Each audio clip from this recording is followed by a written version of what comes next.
మనము ఈ రోజులలో చాలా బిజీగా ఉండి మన హెల్త్ పైన మనం కాన్సన్ట్రేషన్ చేయలేకపోతున్నాం. ఫస్ట్ ఆఫ్ ఆల్ యోగా చేయడం వల్ల మనకు మన ఇంప్రూవ్ స్ట్రెంగ్త్, స్ట్రెంగ్త్ పెరుగుతుంది, బ్యాలెన్స్గా ఉంటాం మన బాడీ. అండ్ బ్యాక్ పెయిన్ కానీ ఎలాంటి క్రోనిక్ పెయిన్స్ ఉన్నా కానీ ఫస్ట్ ఆఫ్ ఆల్ క్లీన్గా వెళ్ళిపోతాయి యోగా మెడిటేషన్ చేయడం వల్ల. అండ్ హార్ట్ బాగుంటుంది, ఇంప్రూవ్ స్లీప్ బాగుంటుంది, స్లీప్ చాలా మంచి స్లీప్ వస్తుంది. అండ్ మంచి ఎనర్జీ లెవెల్స్ ఉంటాయి బాడీలో, ఎప్పుడు మనం హ్యాపీ ఫీల్తో మనం ఉంటాం.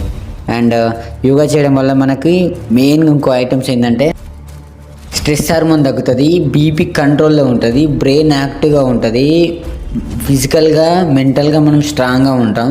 ఒక్కసారి మీరు యోగా చేసి చూడండి. అండ్ యోగాతో పాటు మెడిటేషన్ చేయండి. స్పిరిచువల్గా యాక్టివ్గా ఉంటాం, ఫిజికల్గా యాక్టివ్గా ఉంటాం, మెంటల్గా యాక్టివ్గా ఉంటాం. అంటే యోగా అనేది మన పురాతన కాలం నుంచి ఉన్నది. నాకు తెలిసి నేను చెప్తున్నా, యోగా అనేది మోస్ట్ పవర్ఫుల్. ఒక్కసారి ట్రై చేసి చూడండి. యోగా చేయడం వల్ల